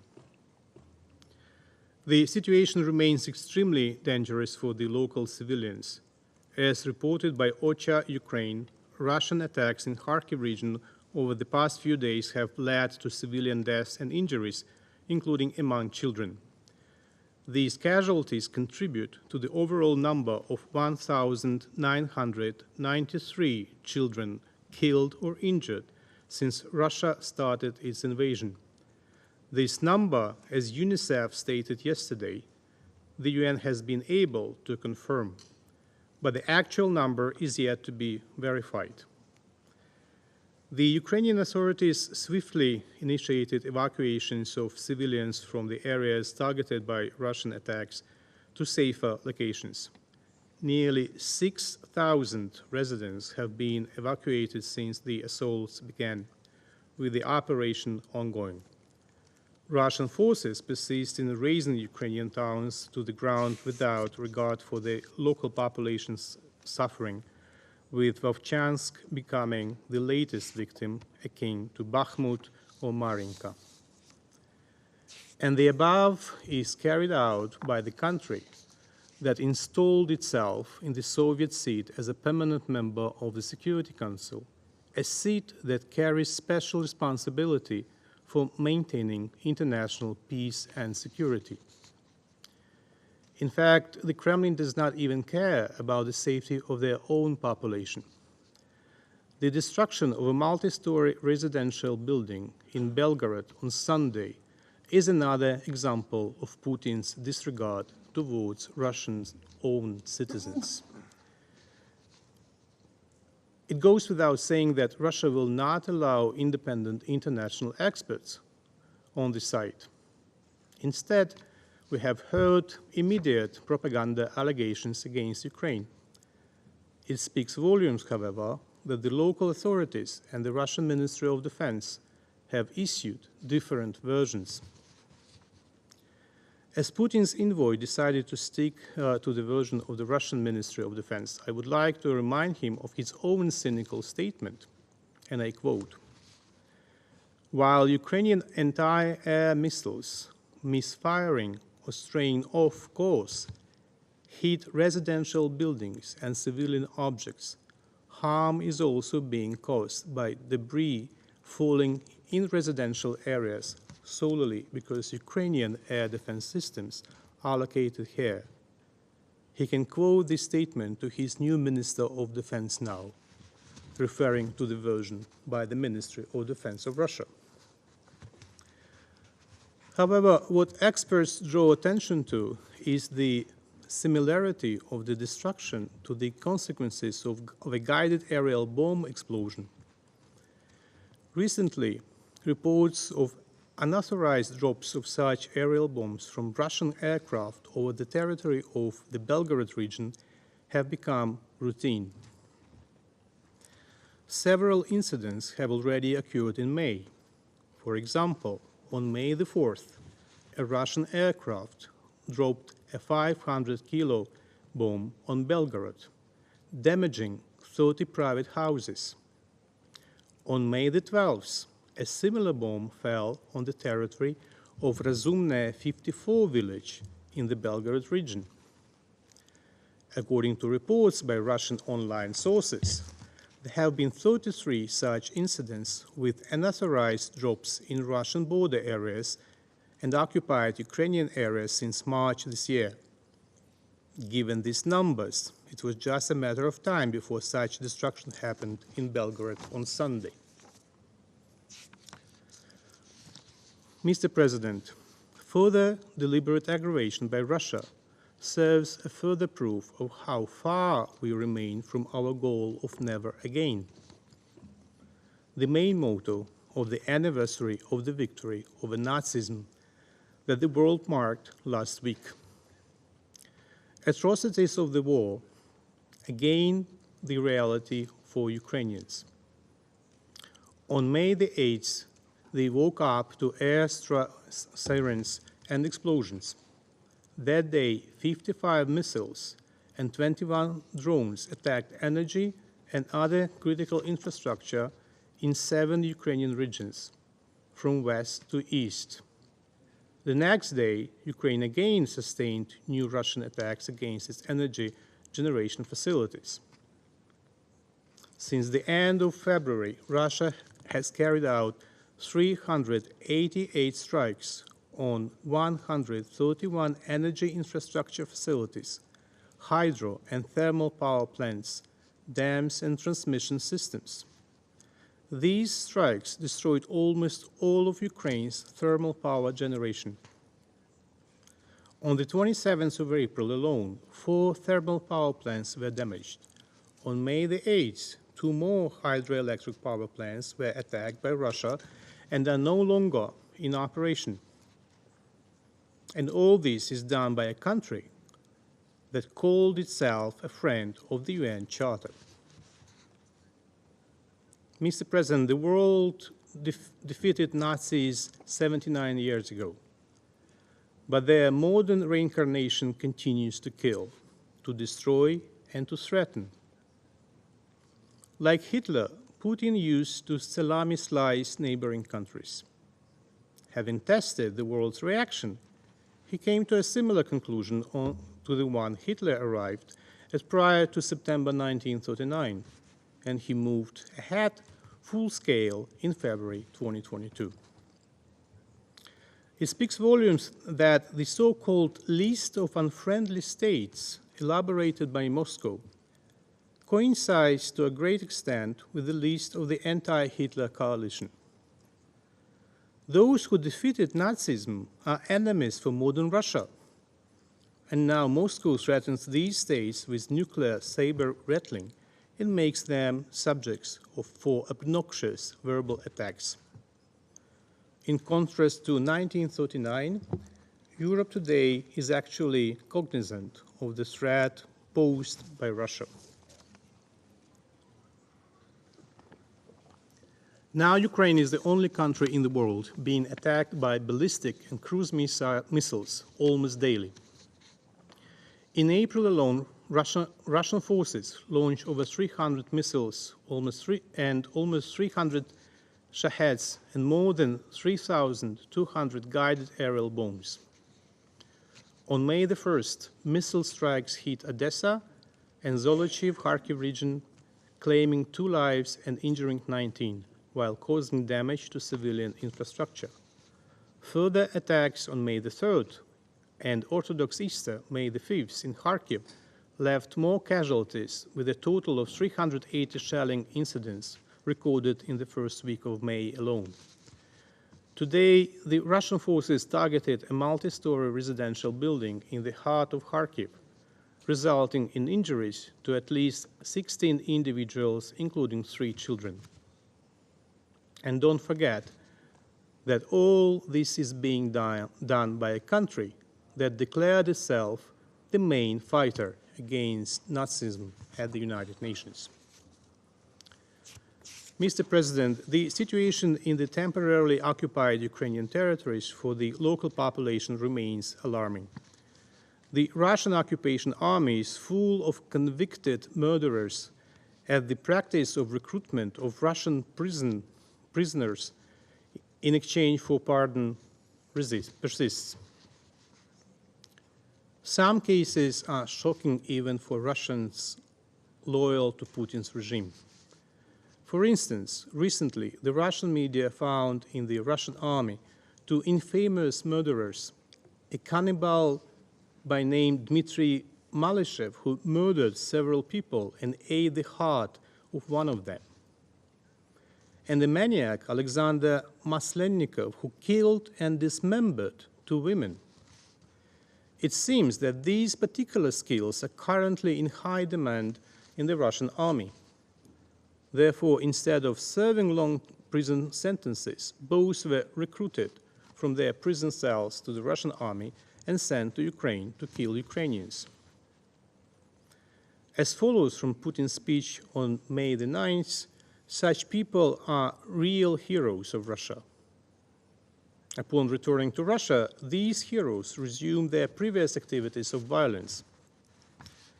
According to the Russian media, at least 24 convicted murderers who were pardoned and returned to Russia after participating in the war committed murders again.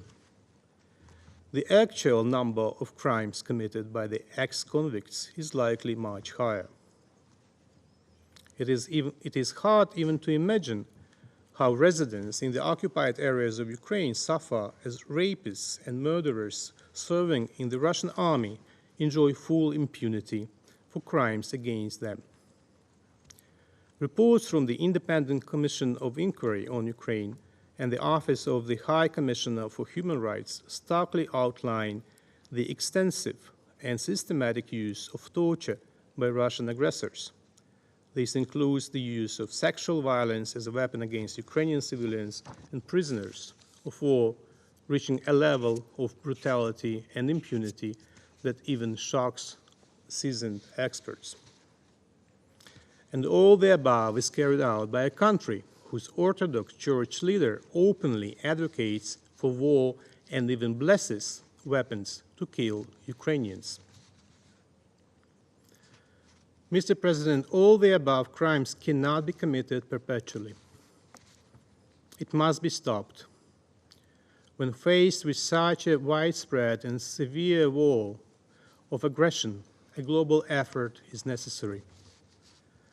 Therefore, on the 15th and 16th of June, the first summit on peace in Ukraine will take place in Switzerland. We have invited all peace-loving nations, and each nation can really bring peace closer. The summit will build on the discussion on Ukraine's peace formula and other various visions of the peace process. The summit will be a first step of a high-level political start towards a comprehensive, just, and lasting peace in Ukraine based on the UN Charter and key principles of international law.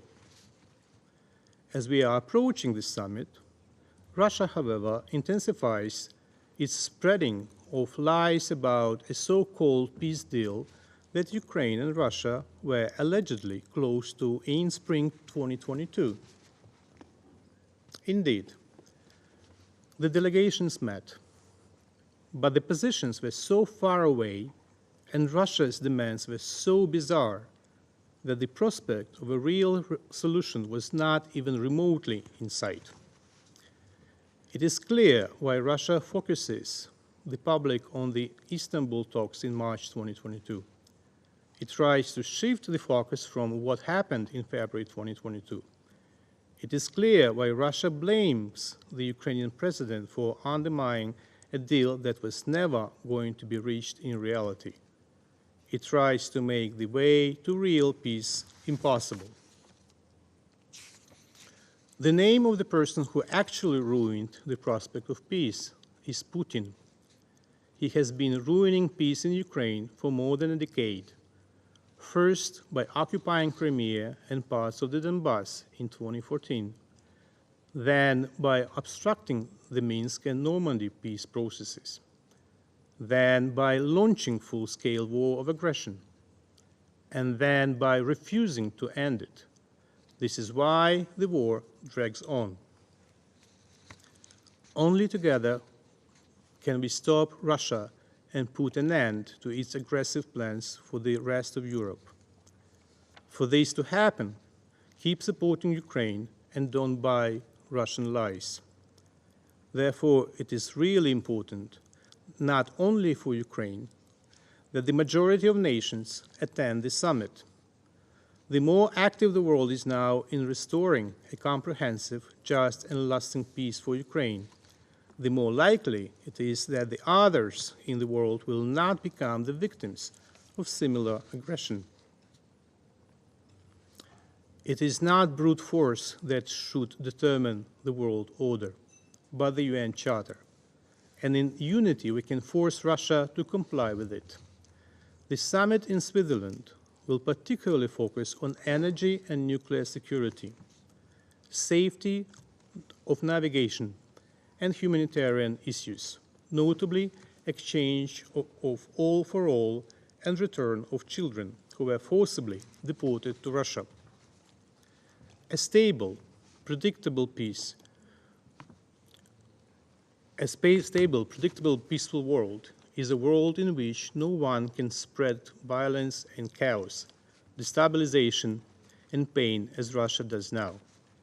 There are no state borders or natural barriers that can stop the spread of radiation.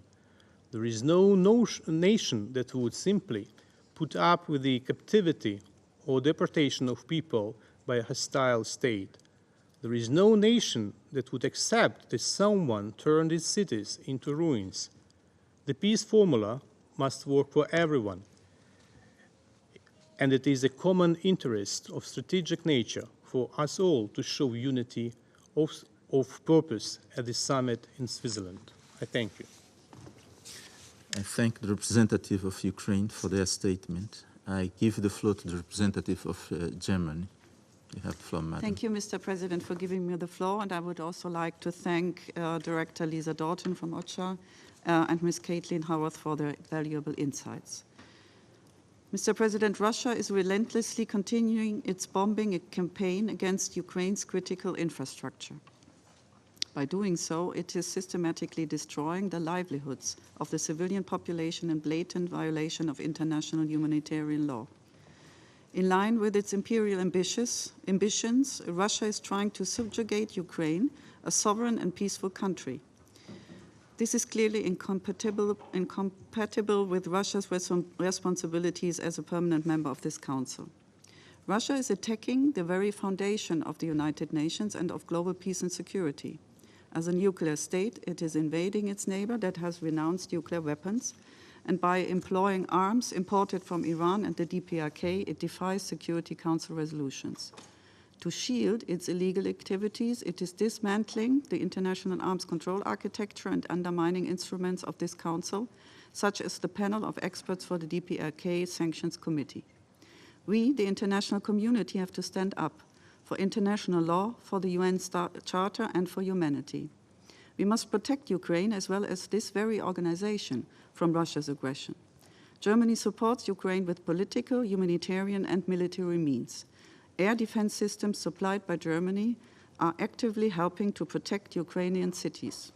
We have also contributed in humanitarian relief efforts and as well as in reconstruction measures, including in energy infrastructure. Well, over 1 million Ukrainians have found refuge in Germany, mostly women and children.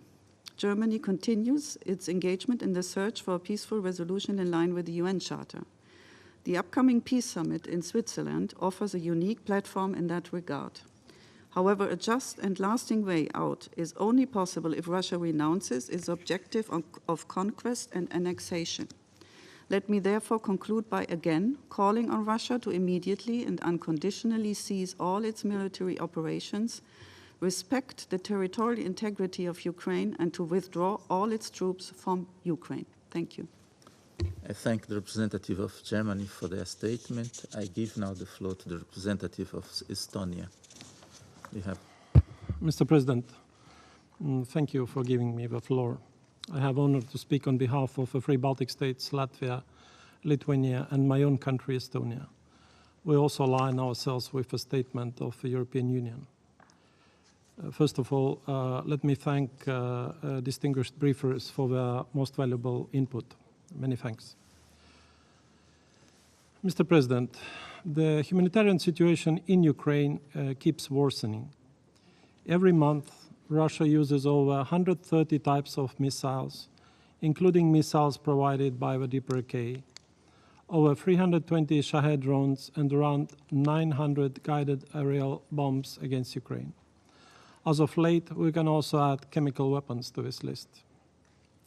These weapons are systematically used to kill and maim Ukrainian civilians, destroy homes, schools, hospitals, and places of cultural heritage, attack food storage facilities, and wipe out Ukrainian energy infrastructure on a daily basis. Russia's bombs have destroyed over 80% of Ukrainian thermal power plants and 50% of hydroelectric power plants, while it claims that it only targets military objects, including here in this room. Based on that, I can only conclude that either Russian soldiers have a disastrously poor aim rate, or that a permanent member of the Security Council is a pathological liar. More than 1,700 attacks affecting healthcare facilities and personnel, as verified by World Health Organization, and over 1,000 educational facilities damaged or destroyed, as recorded by Office of the United Nations High Commissioner for Human Rights since 2022, and the pattern of double-tap attacks targeting civilians and the rescue workers helping them. These are the trademarks of Russia's aggression. We condemn Russia's constant and systematic violations of the UN Charter, international law, including international humanitarian law, the UN Security Council resolutions. We also recall the decision by the ICC to indict 2 Russian military commanders for alleged war crimes, which include deliberate attacking civilian targets and energy infrastructure in Ukraine. Mr. President, while the people of Ukraine continue to show remarkable resilience, we underline the need for sustaining humanitarian aid, including urgent support for the restoration of energy infrastructure. Estonia, Latvia, and Lithuania have altogether contributed over $100 million worth of humanitarian aid to the people of Ukraine. and we will continue to support Ukraine until its victory. At the same time, we call upon all peace-loving member states to participate at the Peace Summit taking place in June in Switzerland, to contribute to comprehensive, just, and lasting peace in Ukraine, based on principles of the UN Charter and respect for Ukraine's sovereignty and territorial integrity. Let me use this opportunity to remind that 18th of May will mark the 80th anniversary of Crimean Tatars' mass deportations carried out by the totalitarian Soviet regime. The systemic forced deportations were a widely used colonial tactic led by Stalin to suppress dissent and enforce Russification, by the way also widely used in the Baltic countries. Mr. President, to conclude, the aging dictator who usurped the power in Russia by re-electing himself complained last week that Russia is going through a difficult period. I have a humble recommendation to ease Russia's heavy burden. The solution is simple and has been repeated uncountable times by many around this very table and around the globe, indeed. Withdraw your military forces immediately, completely, and unconditionally from the entire territory of Ukraine within its internationally recognized borders. I thank you. I thank the representative of Estonia for their statement. I now give the floor to His Excellency Mr. Stavros Lambrinidis, head of the delegation of the European Union to the United Nations. You have the floor, sir. Thank you, Mr. President. I have the honor to speak on behalf of the European Union and its member states, the candidate countries North Macedonia, Montenegro, Albania, Ukraine, the Republic of Moldova, Bosnia and Herzegovina, and Georgia, as well as Andorra, Monaco, and San Marino, align themselves with this statement. Lisa Doughton and Caitlin Howard have shown a stark light on the grave humanitarian consequences of Russia's aggression against Ukraine. Every discussion on Ukraine must start by stating one unequivocal fact. Russia's illegal, unprovoked, and unjustified war of aggression constitute a manifest violation of international law, including the UN Charter and the resolutions of the General Assembly. As my German colleague stated very eloquently, on a daily basis, this is aggression not just against Ukraine, but against this organization right here as well. This is why, first, Russia must uphold international law and cease its attacks on Ukraine's civilian infrastructure now. Second, Russia and its leadership must be held fully accountable for the war of aggression. A P5 member that tramples on the UN Charter has heightened responsibilities, not lower ones.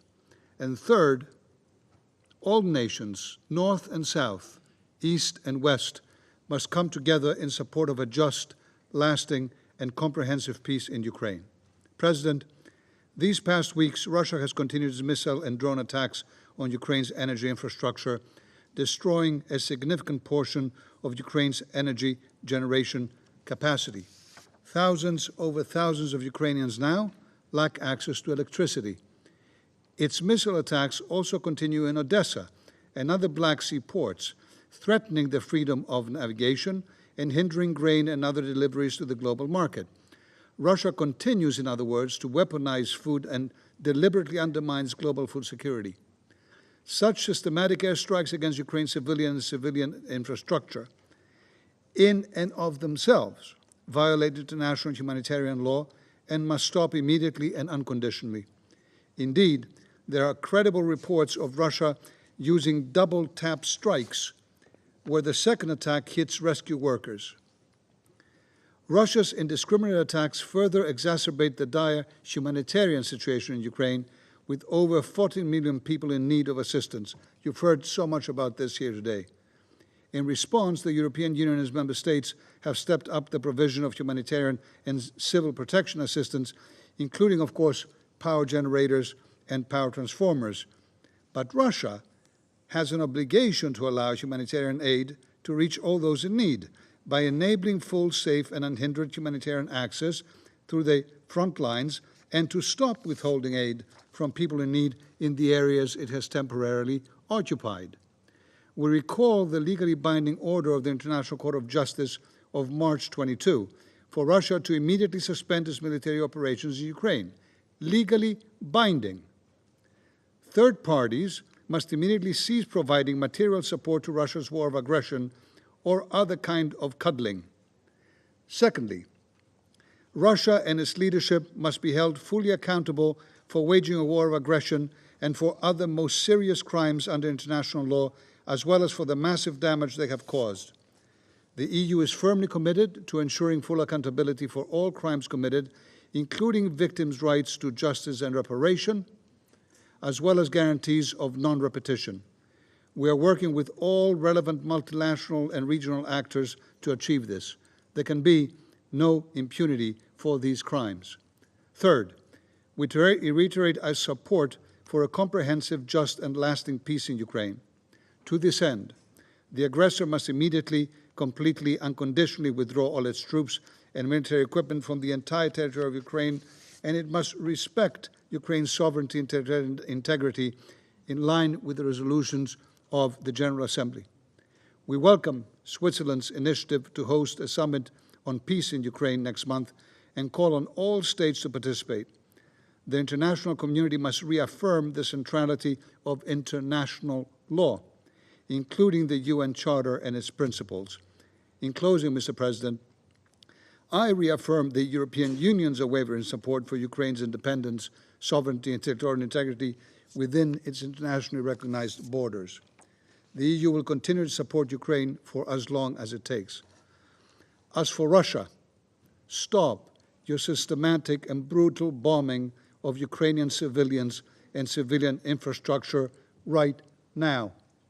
Stop your illegal war and the illegal and inhumane means that you are using to pursue it. Enough is enough. Thank you. I thank the head of the delegation of the European Union for that statement, and I give the floor to the representative of Poland. You have the floor, Mr. President, Excellencies, we thank Mozambique for organizing this timely meeting and Madam Briefers for their insightful interventions. Russia's war continues to tragically affect hundreds of thousands of civilians across the Ukraine on a daily basis.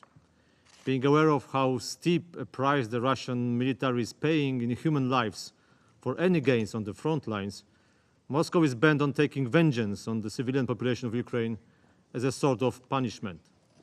Acting this way, Russia tries to degrade Ukrainian economy and society, making large parts of Ukraine uninhabitable, also by extensive mining operations.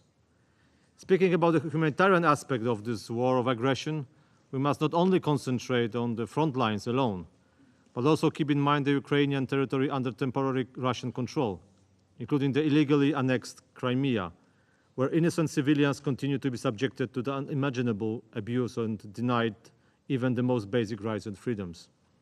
The purpose of those barbaric actions is clear: to destroy the lives of Ukrainian people, intimidate Ukraine and those who support it.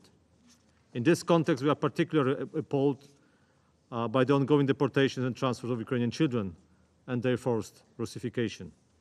Mr. President, as we heard, the current wave of attacks by Russia against civilians is particularly brutal. Indiscriminate strikes, like the very recent ones on the schools in Nikopol and Kharkiv, resulted in serious damages and power shutdowns, aggravating the already existing humanitarian crisis by limiting the local population's access to healthcare, education, clean water, and food. Those attacks bear only significant negative environmental risks, including the risk of a nuclear incident that repeatedly raises concerns of the AIA experts. Poland is extensively cooperating with Ukraine in the field of energy security. At the same time, Mr. President, by focusing on its aggressive military campaign against Ukraine, Russia is continuing to curtail the basic rights and freedoms of its own population. The cost of the war keeps trickling down the ordinary Russian citizen, whose needs are being neglected and the government's unrelenting pursuit of its illusory war objectives. The bill of the war will be repaid for a long time by the future Russian generations. Mr. President, the international community must stand with Ukraine and do everything to make Russia stop its aggression. We welcome Switzerland's initiative to host a summit on peace for Ukraine in June. We are convinced that it should be the demonstration of the broadest possible commitment to the principles of sovereignty, independence, unity, and territorial integrity of Ukraine within its internationally recognized borders. Poland supports President Zelensky's peace formula as a plan for just, comprehensive, and lasting peace in Ukraine and for ensuring that enduring security on the European continent. Ukraine fell victim of the Russian aggression, and it is Ukraine only who should be listened to as to the ways of any further peace agreements. And I thank you. I thank the representative of Poland for their statement, and I give the floor to the representative of Denmark. You have the floor, madam. Thank you, Mr. President. I have the honor to speak on behalf of the 5 Nordic countries, Finland, Iceland, Norway, Sweden, and my own country, Denmark. We thank the Presidency of Mozambique for the opportunity to address the Council and to brief us for sharing their valuable updates. In recent months, Ukraine has endured some of the worst attacks since the start of Russia's illegal, unprovoked, and unjustified war of aggression 2 years ago. Every single day, the devastating consequences are felt by civilians around the country.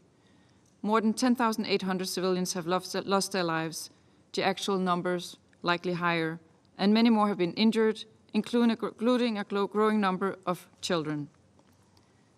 Russia's systematic and detrimental attacks on Ukraine's energy infrastructure are heinous and illegal, as they target civilian objects and objects indispensable to the survival of the civilian population. Since 22nd March, there have been 5 massive attacks damaging over 80% of Ukraine's non-nuclear power plants. This has included dangerous attacks on hydroelectric infrastructure, with added risk of environmental disasters in case of dam breaches. The attacks have disrupted the access to electricity and water for millions of Ukrainians, particularly in Kharkiv, where Russia is carrying out a dreadful campaign of daily attacks. As a consequence, Ukraine has been forced to impose restrictions on power consumption in several regions around the country. Unless Russia immediately halts its attacks and the energy infrastructure is quickly restored, there will be grave consequences for the civilian population during the coming summer, and even worse in the winter ahead. We reiterate that attacks against civilians and civilian objects are strictly prohibited under international humanitarian law and must stop immediately.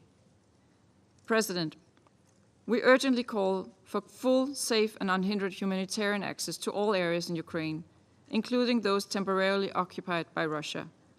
Humanitarian relief must be allowed to reach all civilians in need. We are also appalled by the continued reports of attacks on humanitarian workers and aid storage facilities. Just a few weeks ago, an airstrike caused considerable damage to the offices of the Danish Refugee Council in Kharkiv, forcing a temporary suspension of operations. We stress once again that humanitarian actors and their life-saving operations must be protected at all times. In closing, the Nordic countries continue to stand with Ukraine and its people, who have shown exceptional bravery and resilience in defending their freedom and our shared values. We continue to support efforts to ensure full accountability for international crimes committed in and against Ukraine. We echo the repeated calls for Russia to immediately cease all hostilities and withdraw its troops for the entire territory of Ukraine within its internationally recognized borders.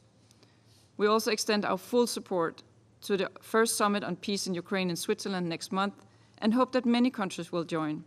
The Russian aggression and its detrimental global consequences demand united efforts, firmly based on international law, including the UN Charter, and in line with Ukraine's peace formula. Thank you. I thank the representative of Denmark for their statement. There are no more names inscribed on the list of speakers. The meeting is adjourned.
now.